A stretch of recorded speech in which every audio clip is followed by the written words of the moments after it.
On the side, he brought in over $100,000. I'm projected to make twice as much as I did with the government as a GS-14 Step 7, and I'm only halfway through the year. When I'm not sleeping, either I'm working for the government or working for me. Keep your ears open. What are they asking you for? So one full-time year, he already received an award. Amazing GovCon winners. I have someone beside me here, digitally, who I have known personally for over 10 years. Mr. Alder, who is now the head of ALD and Associates. As a full-time government employee, on the side, he brought in well over $100,000. Doing both. Mr. Durr, welcome to the channel. Thank you for the opportunity. Take us back. How is he able to work full-time and bring in over $100,000? So I did 28 years in the Army National Guard and had an opportunity to serve both at the state level and at the national level. On the national level, I held a number of different national positions, overseeing kind of the enterprise stuff for the Army Guard diversity in our EO program, the sexual assault prevention and response, suicide prevention. I did some work as an Army implant where I was working with the HC to RC, meaning people on active duty, transitioning back into the reserve components. And then I retired as a lieutenant colonel in 2013 and had an opportunity to kind of transition. One day I left my office in a uniform, and the following Monday I came back in a suit and tie. So felt very fortunate to do so. I did that for about almost 9 years. And then some transitions happened and I had a chance to go back to some of my roots in recruiting. And I did the recruiting piece for about 1.5 years before I made that decision. So there are many out there who maybe can relate in many ways, right? Maybe served our amazing country. Maybe they work for the government. When did you make that decision? Okay, in addition to being a full-time employee for the government, I want to do something else. I want to potentially grow a business. So in my role in the government and military, I had an opportunity to do what I loved. I loved to train. I love to engage. I love to create content. Serves as, I guess some would say, an executive coach, and I was coaching people that were probably 2 or 3 pay grades above me. But I had a breakfast opportunity once with a young lady, and asked me, why am I still working for the government? And I told her my salary, and she said that I'm selling myself short, basically, that I had a lot to give, and that versus looking at an organization at 350,000, let's go nationwide. It was at that point I started the business. And by the way, that young lady happens to be Dr. Kizzy Parts. Right after I started the business, COVID-19 hit. So it's really dormant. And I was saying to myself, thank God I didn't quit my job. I continued to work and I did some things for free. As I was working with people who were encouraging me, I had an opportunity to sit on a podcast with Draymond John. And I was actually one of the featured businesses. And one of my military mentors said, you need to go and do this the right way. You need to go to JAG and you can ask permission to have outside employment. So basically I just asked for a JAG review. Is it unethical or illegal for me to do outside employment? And these are the things that I'm going to do. And the response was, as long as you don't do it for the Department of Defense or the government.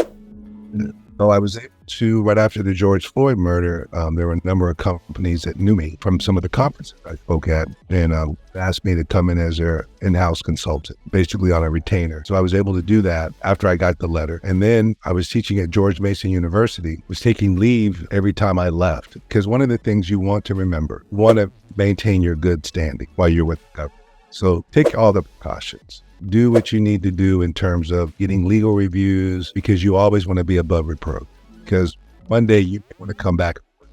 Then the other piece, there's a thing out there that many people don't know about as federal employees called max flex schedule. And my leadership allowed me to say, all right, we will grant you max flex schedule, because I made sure that I gave the government back their time. So if it meant that I'm sending emails at 1 a.m. or 5 a.m, what I was able to do with the max flex schedule is, as long as you work 80 hours during the pay period and your supervisor is good with it, you can pick the hours that you work. So even if you work on Saturdays doing administrative stuff, you just go into your time card and put in, I did 8 hours on Saturday. I mean, I've never been a government employee. I'm like, this blows my mind, because then it allows so much flexibility. I mean, no wonder you're able to grow your company. I mean, how many years did it take? Because you went out, so was it several years, several months? How long did it take? In 2019, I really don't count that as a year because that was the pandemic. But in 2020, I was able to do a couple of little webinars, and the webinars were only an hour, maybe 2 hours, and it was then and done. So I took leave, even though I had that authority. I just didn't want to be on the clock. And again, it's about self-preservation and also credibility and your reputation. So I took those 2 hours of leave, and I had a lot of leave to burn because as a government employee, I really didn't do anything going anywhere. I just worked. And I'm glad I had all that banked up. And then you do well, they give you a bonus, and then they give you time off as well. So I was getting 40 hours a year extra time off, and I was just using some of that time. But then it came to a point where as I began to do more and more, people began to ask. And then I went in and started to do my certifications. Now, let me tell you, it was a funny story about getting my service disabled, veteran-owned small business. As I was doing that, I was still working for the government. A lot of people will tell you, well, you can't get it while you're working for the government. That is not true, because I got when I was a full-time employee. And one of the questions that they asked, because I was honest and I disclosed that, and they said, well, how can you manage your business full-time? My response was, when I'm not sleeping, either I'm working for the government or working for me. Right, that's it. So I was able to get that, and then that was the first certification. And then with the state, I'm SWAM certified as well. So I went in and got a minority business enterprise with the state of Virginia. And then once I got that, I wanted to do work back in Seattle, Washington as well, because that's where I'm from. Originally, I live in Virginia now. I was meeting with someone from SCORE. And that's the other key thing is you don't know what you don't know. So you need to ask someone, or keep your ears open when you say things, because they'll give you the answers to the test. And I was able to transfer my LLC from Virginia to Washington State and still have it based in Virginia, but it was like a foreign domestic LLC. So now in the way that they explain it, think about State Farm Insurance. Those insurance companies don't have an LLC in each state. They have one, and then they register in all the other states, as long as you make sure you understand the tax stuff. So that was kind of the beginning of that. And then going home, people knew me back there when I was there in the military and also a trainer. I was able to kind of gather business there as well. So going home was an opportunity. I was paying basically for people to fly me home and be able to see my family as well. I get tongue-tied because I'm just so proud and so excited, because things don't have to take time. You don't have to work another 5, 10, 15 years and then, oh, I guess I can. No, I mean, it happens so fast. And I love the fact you took the ethical route, which is vital to do. You went back to where you knew and know. You've received contracts there. And also, I want to dig into something too. You talked about, oh, I did some things for free, because there's this mindset of don't give away too much, because then what will people pay for? You need to be booked and busy and you need money. So, I mean, I don't take that perspective, but please share, what was the benefit of doing things for free? You know that concept, when you go to Costco, they have samples. And then people who probably would have never bought that product had a chance to sample it. Oh, that's good. I'm going to go buy some. During COVID-19, because I didn't have the branding yet, it was important for people to see me and know me and get a sense of how I present or how I conduct business. So sometimes you give those what I call appetizers so that people can really work on their appetite to maybe say, hey, I want to bring this individual in to do work with my organization, or I like what he's saying. You don't do everything for free, right? And there are some times that you may have a product that you think is worth a lot more than they're willing to give. You have to meet where they're at initially. I worked with one, I was a contractor for one organization, and they really paid me miserably. And then my response to them is like, you know what, I'm going to accept that, because I'm going to bet on black. I'm going to bet that when you see me and see what I can do, and your clients see what I can do, they're going to want me. And then when you call me back, you're going to have to pay my full rate. And then they did, right? They absolutely, and some.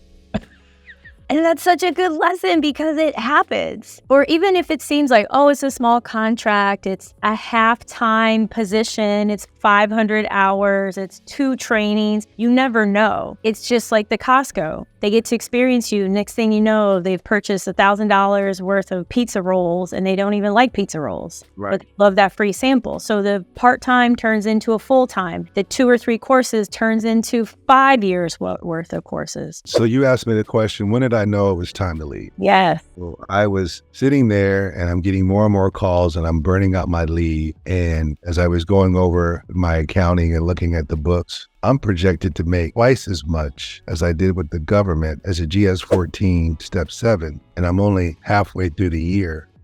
I think I need to go. So ethical thing was give proper notice. And I gave I gave him 60 days. And the first question, did we do something wrong? Not at all, but I just want to pursue other opportunities. I'm very grateful for the experience. Leave graciously, because again, there's always an opportunity to go back. But prior to leaving, I would share that, one, really begin to develop your network with the people that you know, people that have seen you do things. Make sure you get those phone numbers and emails and you keep them. Number two, social media, LinkedIn, Instagram, Facebook. A friend of mine told me, Al, you've worked in this industry for a long time, and some people have touched 10 or 15 lives. We believe you've touched thousands. So all you have to do is every day, email 10 people. Hey, this is what I'm doing. Just go into your LinkedIn, send them your capability statement, a little bit about your business, your website, and, let them help you carry the ball. And that's been very helpful as well. Some of the contacts and networks that I've made over those 28 years of military service are serving me well today. And then the other thing is, do it the right way. Again,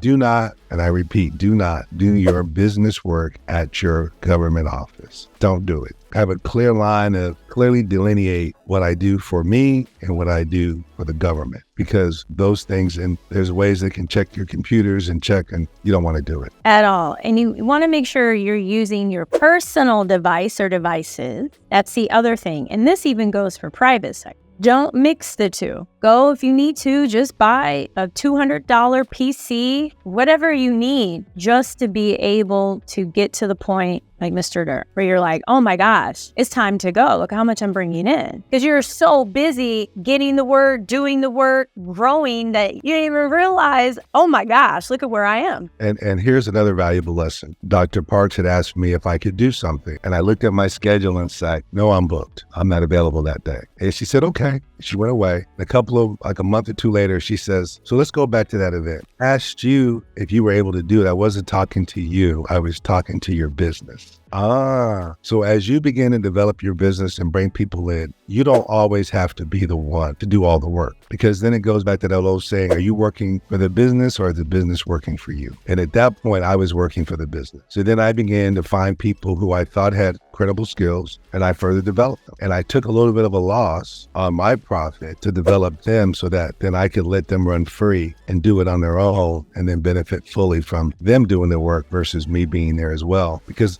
what often happens with early stage entrepreneurs, what we focus on is doing all the work and doing business development. And I can't stress that enough. You have to continuously, because when those contracts run dry and you did them all, and you turn around, it's like, what's next? And there's nothing there because you didn't develop. That is such a gem, and it happens so fast, where it's like you're winning work, trying to win work, but then they want you and you have to convince them, but wait a minute, Juan, Barbara, Sherelle is just as good as me. No, yeah, I'm sure they are, but we want you. So how do you get them to also accept these other people, that they're just as good, if not better than you? And that's a great point, because what you're selling is not yourself, you're selling your product. Right now, if you really, really, really want me, then I'm going to throw out a crazy number. And if you really, really want me, you'll pay it. And it's funny. I've said, okay, I'm $1,000 an hour. Really? I will make time to be there. But the other thing is, I think if you talk about a brand, your brand cannot be me. I really want people to associate with ALD and the services, not Al Durr, right? Al Durr is kind of the CEO who runs the business, develops the business, but it's the members of my team that are the business. So when we talk about a brand and we talk about excellence and we talk about being technically proficient and knowledge-wise, they come in. I don't just bring anyone on my team as well. This is not a family business. I'm not looking for my kids to run behind me and because it's not their vision and not their dream. But I know people that are out there who want to make a difference and who have great skills, and it's my job to find them. Right. And that allows you to scale, because if not, otherwise you've just built a job for yourself, and it'll get to a point where it's overwhelming, and it becomes also challenging when there's changes, whether it's changes politically, it's a pandemic, or who knows, some type of personal change. It's always valuable to have that pipeline and your team, so then you don't have to worry about, oh, am I going to have new work, or how am I going to be able to pay the bills? So I'm curious, what kind of work are you going after? So, great question. Right now, a lot of our work has been rooted in diversity, equity, and inclusion, and leader development. From the climate, the temperature in the water is changing. planning. So what we've done is, and one of the things that we focus on largely is agility. We pivot. And right now we're a business transformation HR consultancy, meaning that we focus, and that doesn't mean that we threw away diversity, equity, inclusion. And by any means, that's still a very important program. But we also do strategic planning, program management, change management, policies and processes, keeping in mind that DEI is embedded in all of those, but we just have to call it that, right? We don't have to force feed it. So within our team, we have people, I have a couple of business strategists. I have some analytics people because I'm not really great with numbers. And we sit down and we just have conversation, right? We sit down on a weekly basis and just think about what's out there. And one of the things we came up with is an article, a white paper we'll be putting out soon called Stop Counting Numbers and Start Making Numbers Count. And it speaks to how people are looking at creating equitable environments, but they're looking at it from a DEI lens. It's important that you must cultivate the soil so it can grow everything. Because if the soil isn't cultivated and you bring in that diversity, it's not going to be able to thrive. It's not at all. And what type of agencies do you go after? Because I believe not only do you have state, federal, but you may even have some private sector work, or you're even subbing to a $1 billion government contractor. Yes, you did your homework. So our first client was a private sector working in the, I won't say their name because they work in national security. So they were my first ones, and I helped them to develop their strategy, helped them to establish their own DEI committee. I mean, that was my first major contract, and that was back in 19, and we're still at it. 2020. And then the other ones that we looked at is I've done things with the state, attended a public instruction, Department of Corrections, done work with large hospitals, as well as the American Board of Internal Medicine. We've done stuff with, believe it or not, like Floor and Decor. I mean, it's a wide range. I mean, we don't discriminate when it comes to being able to sell our services. And then we're doing some work with some of the federal government agencies, FAA, HUD. We've done some work with the VA, and I've also done work with municipalities. You never know where your any of these coming from. And those municipality offerings came because I volunteered to do an emerging leaders session for Prince William County, one of the local chambers. And from that led to, wow, this guy's good. The participant went back to their organization. They were able to get me in the door. We did training for them. And then we were then nominated for a number of chamber awards. And I'm happy to announce that we were the 2023 recipient of the That is tremendous. In less than 5 years of being in business. And only 1 year, only one full-time year. So one full-time year, he already received an award. I mean, it shows you what's possible. It's fast. It's not, has to be slow and hard. It can be fast and easy. You never know what will come from an opportunity. Never discount an opportunity. Love the diversity of the type of agencies that you're working with. And the rebranding, that's key too. For some, it could be maybe someone's only selling Samsung phones, and then you decide, oh, well, I can sell medical supplies, right? I mean, the same applies whether it's a product or a service, is being mindful of the market. Like, there's still some people that might buy a record player or a DVD player or a CD player, while the vast majority are listening and watching on a phone or a device. It's just that now these companies that were thriving in the DVD area, they've pivoted over. So you got to keep up with all of the changes. That's why it's good to be in that position where you're leading the business and not constantly trying to catch up because you're doing all of the work. So I want to hear about proposal writing because, man, I really hate it. There was a time I really loved it. Now I'm like, oh my God, I'm so over it. Walk us through, how did you get through that? Like, you're working full time and you're working on proposals, or even after that, like, talk to us about proposals.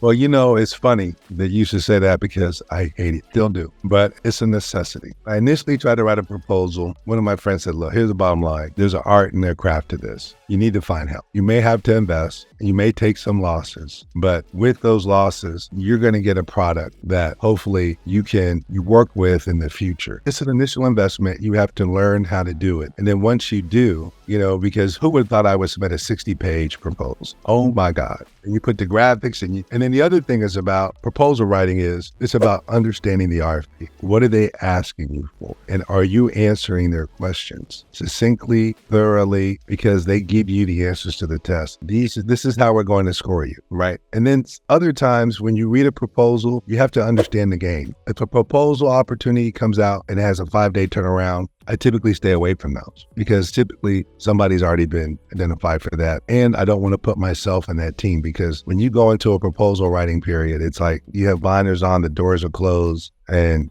you just grind. You can find different proposal writers to help you anywhere ranging. I was lucky, my first one was $55 an hour up to $200, $300 an hour, depending on what you're going for. But remember, if you have a network of other, what I call consultants, I call it my strategic alliance. We work together, we kind of bond, and that's another thing. When you come into this game, there's strength in numbers. So sometimes they're looking for certain certifications that I don't have. So I told my team, if we don't have it, we'll find someone who does, and we'll partner with. And there's no shame in that. And also find larger companies who are getting these contracts and ask them if they need help and that you would love to serve as a sub. I probably have 2 or 3 teaming agreements that are already out there that we're going after stuff. And that is tremendous. And they pay for the proposal writing. And see the proposal. Now we're having That's the best part. They're paying for the proposal writing. You get the actual document. So then you get to see, oh, well, this is what a Fortune 500 company submits for a proposal. That's what I did in my early years to build our database, was just doing a lot of that. I don't know about you, but I found that, there were some things that I was definitely taken aback by, and I'm like, oh, that's a good technique. But by and large, it's pretty similar from even what you were doing before you met them. Right. And it's funny because when you think about, we all have these grand thoughts of, oh, we're going to make a lot of money. Okay. So look, I'm glad that money is important, but also I hope that the value that you bring and the product and the pride behind it stands out as well, because there are times where the government has it kind of set up that you're going to be limited to 10% profit margin.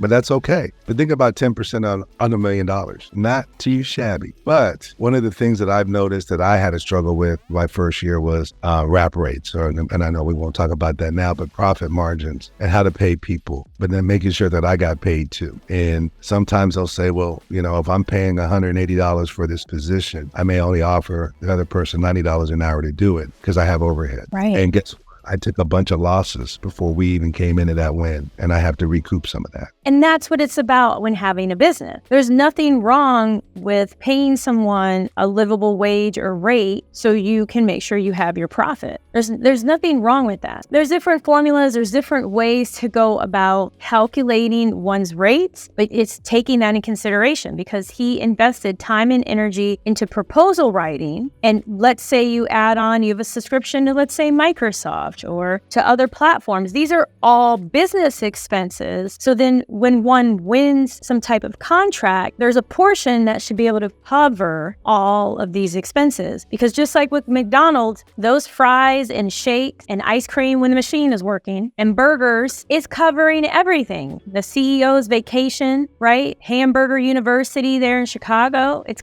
covering all of these things. And so it's the same mentality. It's just at a different level. So I'm glad that you mentioned that. Talk to us about, especially in the beginning, where did you go to find these type of opportunities? One of the things, Sam, and I know Sam's is kind of a hard system, but you really need to do that to get your unique identifier. And also there's classes on how to use. I set up searches because I could spend hours looking for things, but that wasn't working for me. So I was able to get some instruction. One of the places that I went, talking to people like Dr. Parks and other folks that were pulling businesses that said that business development is a very large part of the business. You cannot be totally inundated by it. So be smart with your time. Imagine if your time was money, would you just throw it away looking at, I can go into Sam and it says 327 opportunities, but maybe only 60 of them were applicable to me. Look at our simplified acquisitions, small business set-asides, and set up my search based off of that. Some days I may only have 5 or 6 opportunities and they may not even align with what I do, but that's okay. I did my search and I walk away. There's other ones that I subscribe to is GovWit. That was a little pricey, but again, what that does is it gives me an opportunity to look at long range. So I don't have to always jump through hoops now. And it's so much easier to put things together if you have an opportunity 3 or 4 months, or they're telling you that this particular opportunity will be available in 9 months. And there's an incumbent. A lot of people get discouraged. Oh my God, there's an incumbent. I'm not going to go. They're going to get it again. First of all, you don't know that. And second of all, reach out to the incumbent now and say, hey, do you need any support? And this is what my company has to offer. I don't have a problem reaching out and calling people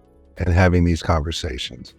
You have to be somewhat assertive with these opportunities. and just look for a chance to say, again, they already have the contract. The worst they could say is no. If you look online, some of these organizations have industry days. Going to industry days, some of them will have webinars on how to do business with them. And then they have matchmaking opportunity, that you have an opportunity to do your spill, joining your chamber, looking at your SHRM membership. A lot of memberships, but these are connections that people, even though they may be competing with you, but they may want to align with you for opportunities as well. Or they may be competing or aligning today and they still want to align 5 years from now. You never know where it's going to take you. We had someone reach out a couple years ago about some work that we have, and then they recently called when we won the recompete and once again offered their services, which I love. And we are now looking into partnering on a completely different opportunity. Who would have known? But I love how they approached us. It was just very professionally. They ask questions and they have a skill set that we don't have. So it makes complete sense. So it's great to do that because you just never know, and never assume just because there's an incumbent that they're going to win. It's like an election. Just because there's an incumbent doesn't mean that mayor is going to win again or that school board member is going to win again. You never know what's going to happen. So what is next for you? What do you intend on doing over the next couple of years? Are you going to apply once it becomes available for the 8A? Are you looking to further grow? What are you looking to do, Mr. Derrick? Let's start with the GSA schedule. We're in the process. The final document should be submitted in a couple of days, and then we'll wait for them to come back and hopefully negotiate, and we'll get in. So I'm not going to say hope, because hope is not a course of action. It's going to happen. Mm-hmm. We started that process, but of course, everyone knows it was recently paused. It's going to be paused for, but in the interim, they've given us a checklist of what's needed. So we're putting everything together. We're going after 8A. Once we get those two, we're going to go back to the GSA schedule and find people that are in OASIS. And, it's about vehicles. As many vehicles as you can get into, the better, right? Because you don't know which one you're going to need. I found out in the GSA schedule, a friend of mine took me through his and saw all the opportunities that were available to certified service-disabled veteran-owned businesses. And as you pull back the layers, the number of potential candidates gets smaller and smaller. I would encourage you to look for those small business set-asides. Look for the women-owned businesses, minority-owned businesses. Another one that came to my mind was the airport concessions. And I'm like, why would I want airport concessions? And I would have to get schooled. And versus thinking that you know everything, because I promise you that you don't. I don't. I know. I can share my experience. But she says that many of them, when they have these contracts, there's provisions that they have to have a diversity plan. I have a strategy. And typically, so those businesses that are going after those will want to partner with you because you have the same accreditations, and it makes them even stronger. Get all the certifications that you can, anything that you can do to really create something that differentiates you from everybody else. Because, everybody's good. Well, let's just say everybody has skills and they're all good. How do you differentiate yourself? So all things being equal, this is what I have. Now, I moved up the list a little bit. And it's going after the contract vehicles is totally next level. It's kind of like a catalog of approved vendors who sell a particular product or service. And because they've been approved, government loves to use these vehicles because it makes it so much easier to buy diversity training, buy Microsoft products, purchase IT staffing, purchase cybersecurity. But in order to get on these vehicles, sometimes you have to have contracts that are in the millions. Sometimes it's based on who you team with. There's all these different point systems, and it can seem overwhelming. So especially starting out or within your first few years of being in business, following what Mr. Durr said is key, because most of these contract vehicles, the list of recipients is public knowledge. So you can see all of those who are on STARS 3. Everyone who's on OASIS, everyone on HCAT, NASA SUIT, all of these different contract vehicles, because you never know if they want to partner with someone like you. And it could be that they want to sub to you. Maybe they're looking to sell their business. Maybe they're graduating 8A, which is a great path for you to pursue, Mr. Durr, is to check out 8As who are graduating within the next couple of years, because those who are graduating, either they're looking to sell, they said, I've done it, been there, I don't want to do this anymore, or they still want to remain in business. And there aren't that many companies really taking advantage of joint ventures as you would think. And when Mr. Durr gets his 8A, other businesses can partner with him. They can create a joint venture, and then that joint venture becomes a service disabled 8A joint venture. And it's especially powerful for those who graduated from the 8A program because they may have contracts that they don't want to lose. And I want to just reiterate what you just said because it resonated with me. Those who are graduating 8A, what a great opportunity if I was an 8A to say, all right, I can now assume that contract with you. I'll keep your employees. Yeah. Your employees, so like, they can stay grounded. It's almost like a turnkey operation. Yep. That is brilliant. I love it. I love that. I didn't think about that. And then, the other thing I wanted to bring up when you talked about doing searches is forecasting. And that's something that, when you go, most federal government organizations have what they call forecasting, and it tells you who's spending money, even in what quarter they're spending it, on what types of programs, all based off of NAC codes. So I can go in and look at like USDA, for example, and say, okay, forecasting. And then under this NAC code, they plan to have this type of training in the third quarter with this much money. And here's the point of contact. My marketing strategy, I'm going to send them information about me, a letter introducing myself, sharing my website and my services, even before anything comes out. And then I'm going to follow up with, maybe even have a conversation if possible, without hurting my chances or eliminating me from the pool. But it's a chance to understand what they're looking for. And it helps you to have something to work toward. It's like, okay, I know this is coming out. Let's be ready. Let's monitor it. Let's keep our eyes out for it, because you don't know what you're looking for until you see it. But if you know that it's going to be there, then you know what to look for. And those forecasts, man, they're powerful. That's how we ended up with our first $4 million 8A sole source, was because it was on a forecast. And we did that. We reached out. We were notified they wanted to have a capability brief. And then I flew to Maryland, and the rest is history. We've had that contract for 10 years. So you never know where the forecast is going to take you. And we've won other work on there, but it's nice. It's so great to be able to see, oh, they're buying training, or they're buying HR, they're buying staffing, or there may be something on there that you're like, oh, I think I can sell that. That fits in this realm. That's still within our wheelhouse. And it just allows for those conversations. And plus, when you have the set-asides, because there's some late-breaking information to add to this interview,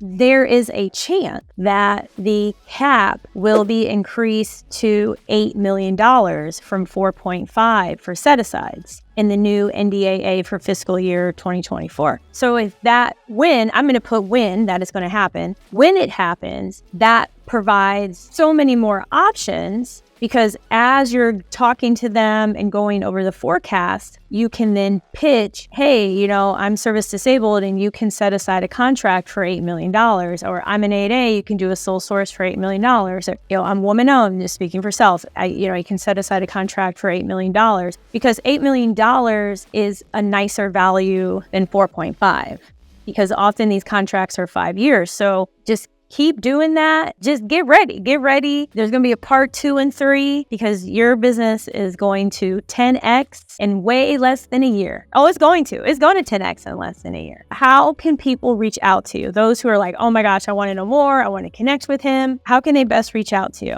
If you're on Instagram, I want you to go ALD_associates. The other one is they can go to me on LinkedIn under Alfranda Durr, ALFRANDA DURR. I'm there, or go to ALD and Associates website and you'll find out information. Even if you just want the information for your own growth, come check us out. And if we can do anything for your business, we want to be able to support. This has been amazing. And I just can't wait for you to come back. Thank you for all of it. Hit the notification button, hit the like button, share, check out profitablecontracts.co if you haven't. Until next time, everything is possible. Take care.